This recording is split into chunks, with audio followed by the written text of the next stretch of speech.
Hello বন্ধুরা, তোমরা সবাই কেমন আছো? আমি তো খুব ভালো আছি। মা সকাল সকাল বেগুন কেটে বেগুনি ভাজা স্টার্ট করে দিয়েছিল। মিস্ত্রিরা খাবে, এই পুট্টির কাজ করছিল যারা। এখনও পুট্টির কাজ শেষ হয়নি, তাই জন্য বললো মিস্ত্রিরা যে কাকিমা একটু বেগুনি করে দাও। খাওয়ার কোনো কন্ট্যাক্ট ছিল না, তাও মা বললো ঠিক আছে, বলছে যখন করে দিই। বাড়িতে কিন্তু কোনো খাওয়ার কন্ট্যাক্ট ছিল না মিস্ত্রিদের সাথে, তাও মা বলছে তাহলে করিয়ে দিই। এরকম করে দিয়ে লঙ্কার চপও করে দিয়েছিল একদিন, তারপর আলুর চপও করে দিয়েছিল।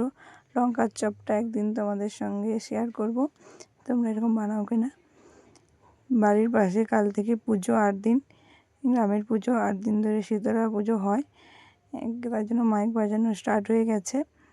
আর ভালোও লাগছিল, গ্রামের পুজো 8 দিন সেই কবে দেখেছিলাম, কারণ 3 বছর বাইরে ছিলাম, 3 থেকে 4 বছর বাইরে ছিলাম, দেখা হয়নি। তারপরে মা বেগুনি আরও করে, বাবা একটা বড় মাছ এনেছিল, মাছ কাটতে বসেছিল। মাছ আরও কেটে আমি একটু ঠাকুর পুজো আরও করে একটু চলে এসেছিলাম একটু পিসিদের বাড়ি, ওই জামা সেলাই করতে। পুজো তো, তাই জন্য মা বললো জামাগুলো সেলাই করে নিয়ে চলে আয়, হাতা বাড়াতে হবে। তারপরে এসে খাওয়া দাওয়া করে মা আইসক্রিম দিয়েছিল, আইসক্রিম খেলাম। আইসক্রিম খেয়ে একটু রেস্ট নিয়েছিলাম। তারপর বিকেলে বেরিয়ে পড়েছিলাম রোজদিনের মতন নতুন বাড়িতে যাওয়ার জন্য। আর সামনে এই ফুলগুলোর নামটা ভুলে গেছি আমি, কিন্তু অনেক দিন পরে দেখলাম, বাড়িতে গাছ ছিল কেটে দেওয়া হয়েছিল, অনেক দিন পরে দেখলাম।